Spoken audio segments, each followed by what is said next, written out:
kita nak jadikan negara ni kembali menjadi Tiger of Asia.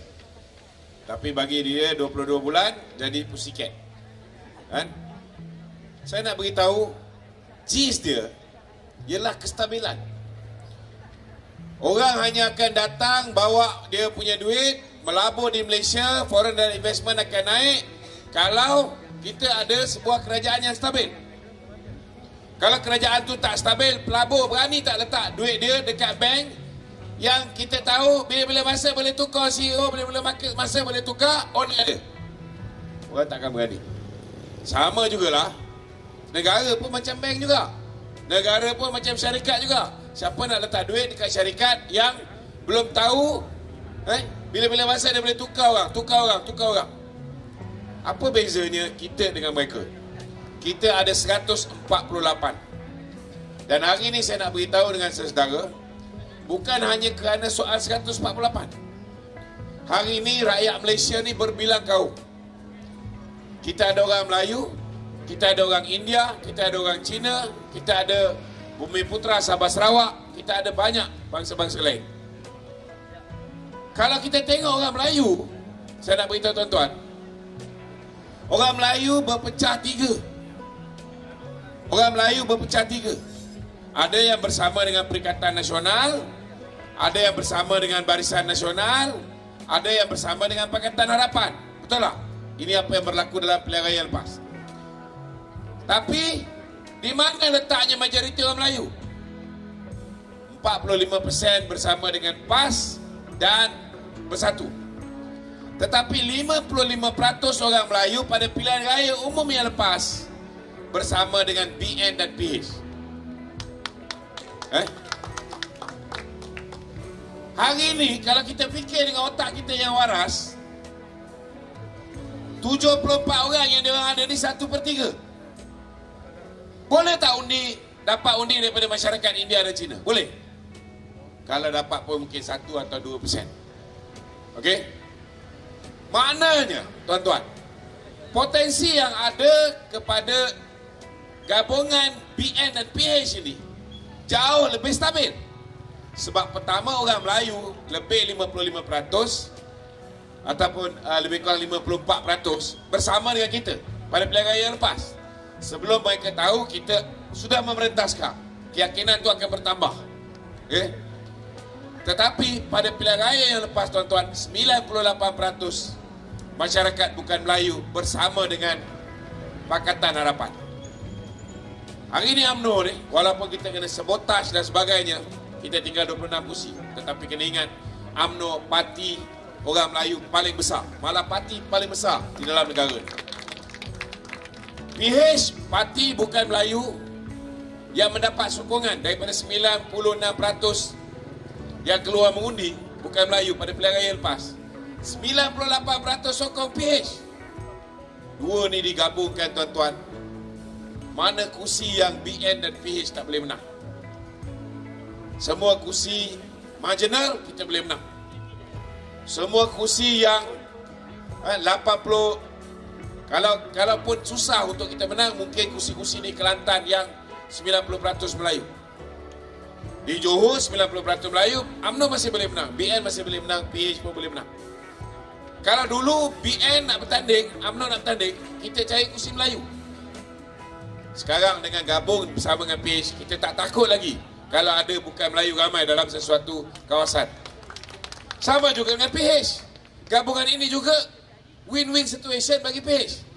Kalau dulu PH boleh menang di kawasan bukan Melayu saja atau di kawasan Melayu bandar, hari ini bandar ke kampung ke, ada Melayu ramai ke, ada Cina ramai ke, India ramai, tidak menjadi persoalan.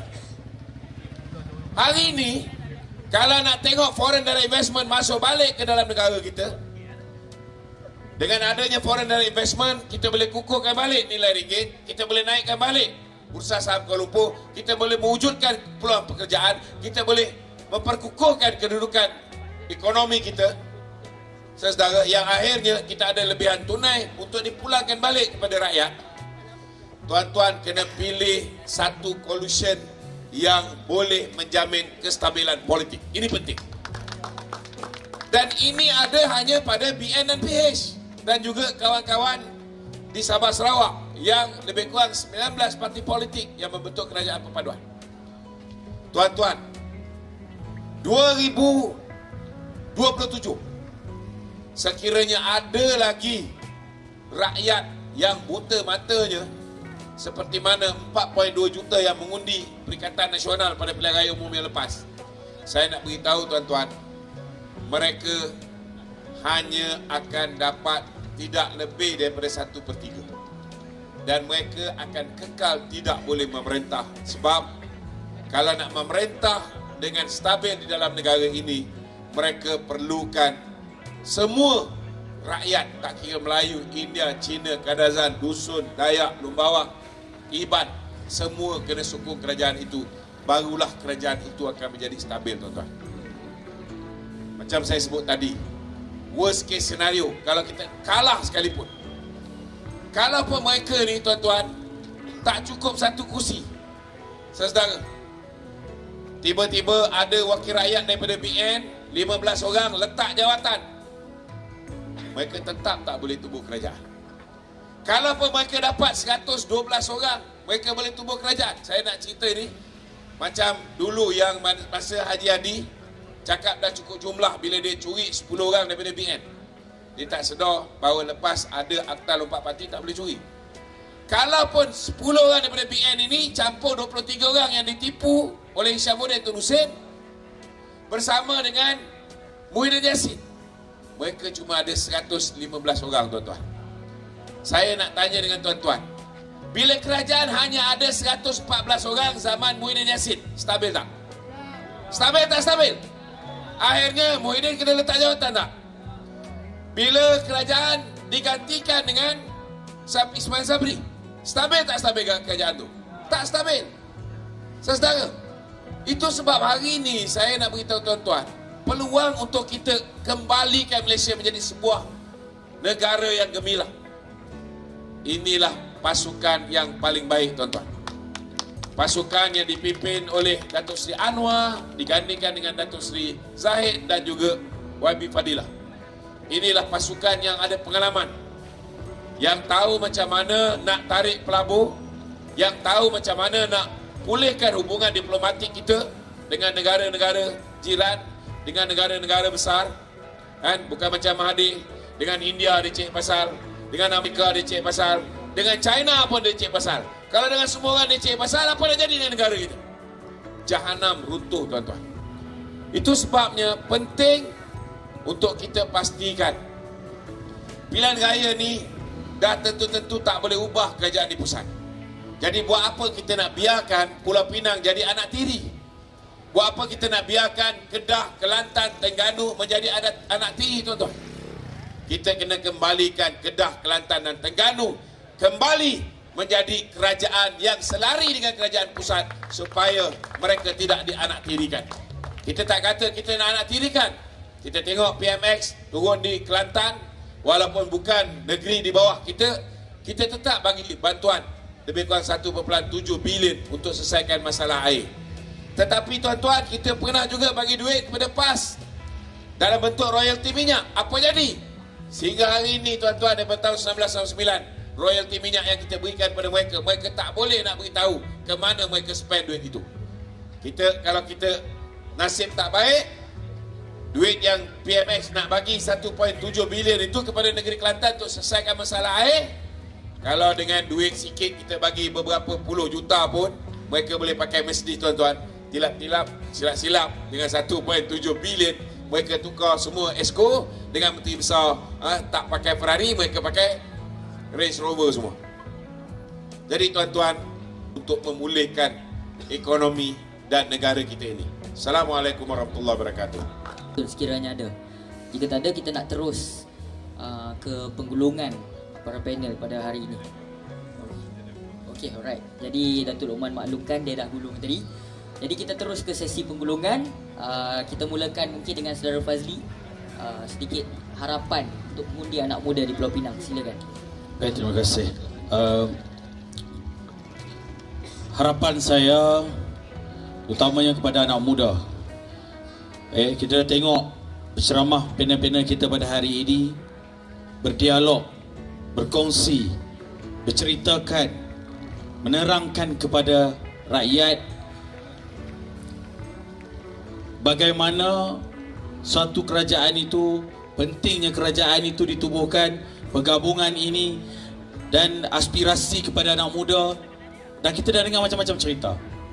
Tapi tuan-tuan, bangganya saya hari ini kerana setakat kita berceramah, setakat kita berdialog sampai ke hari ketika ini, saya tak dengar lagi lah kepala bapa hang keluar.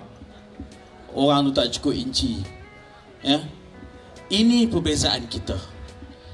Masa sejam lebih kita berdialog, kita bercakap soal rakyat, kita bercakap soal pembangunan, kita bercakap soal apa yang kita nak bawa. Tuan-tuan, nilailah sendiri tuan-tuan. Kita ada tangan yang akan memangkah pada 12 Ogos ini. Kita pilih pemimpin yang akan membawa kita 5 tahun ini. 5 tahun ini ke mana yang kita akan dibawa? Salah pilih tuan-tuan, 5 tahun ini kita akan merana. Salah pilih tuan-tuan, 5 tahun ini kerajaan negeri, nauzubillah kalau bertukar, kita tak tahu apa nak jadi. Pastikan 12 Ogos, tangan yang memangkah ini, utamanya Dun Seberang Jaya, pilih calon nombor 1 Tuan Haji Johari Kasim untuk Seberang Jaya. Boleh? Saya rasa itulah harapan besar saya. Pastikan bukan hanya di Permatang Pau, bukan hanya di Dun Seberang Jaya, tapi seluruh negeri-negeri yang akan menghadapi PRN ini, pastikan kerajaan yang dipilih selari dengan kerajaan pusat supaya segala bantuan, saluran dana dan sebagainya dapat kita agihkan kepada rakyat, insya-Allah. Saya cukup setakat itu. Sekian wabillahi taufiq wa hidayah. Assalamualaikum warahmatullahi wabarakatuh. Baik, kita teruskan pula dengan sesi pergulungan dari saudara Hilmi. Sedikit harapan. Okay. Bismillahirrahmanirrahim. Simple. Sebab simple, saya tahu semua kita dah lewat 12 hari bulan ni. Kalau kita anak-anak muda di Dun Seberang Jaya, Padang Pasir, penanti ni salah pilih dan akhirnya menyebabkan calon-calon daripada kerajaan perpaduan ini tewas. Tapi kerajaan yang masih pegang bersama, kerajaan pusat yang sama, tetapi kerajaan negerinya berubah, maka tuan-tuan akan mendapat wakil-wakil rakyat yang akan hari ini hanya pandai berkata-kata. Tuan-tuan tak boleh nak minta sumbangan dan sebagainya. Kalau tuan-tuan anak sakit dan sebagainya, insya-Allah doa akan sampai dan jauh kepada kalian semua. Jadi pilihlah pilihan yang terbaik. Hanya akhirnya hari ini 12 hari bulan ini kita nak mencari pengtakbir, bukan penglipur lara. Insya-Allah kita doakan Abang Jo kita menang 12 hari bulan ini. Baik, ringkas padat. Kita beralihkan pula pada saudara Johari Kasim. Harapan untuk anak-anak muda kita yang akan balik mengundi 12 Ogos nanti. Anak-anak muda, dalam sesi pengulangan ini, saya nak minta dan menyuruh anak muda supaya membuat satu pilihan yang bijak, satu pilihan yang baik untuk menentukan siapa yang mampu memimpin dan mengangkat martabat anak muda pada selepas 12 hari bulan untuk menjadi anak muda yang berwibawa. Ini matlamat saya bersama-sama dengan anak muda di Seberang Jaya. Dengan pengalaman saya yang ada selama berpuluh tahun dalam politik dan 5 tahun dalam pentadbiran kerajaan tempatan, berpuluh tahun dalam bidang perniagaan dan juga berpuluh tahun dalam sektor multinasional. Dengan pengalaman yang saya ada ini, saya dapat turunkan kepada anak muda di Seberang Jaya ini. Jadi insya-Allah saya mohon dan saya rayu kepada semua anak muda, beri kepercayaan itu kepada saya dan saya mampu melaksanakan untuk anak muda. Sekian, terima kasih. Baik, dengan itu tamatlah sudah sesi santai kita pada hari ini. Jadi kita ucapkan terima kasih, jutaan terima kasih kepada keempat orang panelis kita, Datuk Lokman Nor Adam, Tuan Haji Johari Kasim, calon nombor 1 Seberang Jaya. Jangan lupa untuk kita keluar beramai-ramai pada 12 Ogos untuk kita nyatakan sokongan yang padu kepada calon kita pada kali ini. Dan juga begitu juga dengan saudara Fazli, Ketua Angkatan Muda Keadilan Negeri Pulau Pinang, saudara Hilmi, Ketua Pemuda UMNO, kita ucapkan terima kasih. Jadi jangan lupa undi perpaduan demi kestabilan dan kemakmuran. Terima kasih. Assalamualaikum warahmatullahi wabarakatuh. Peradaban kita bangunkan, bina kota, bina insan. Thank you.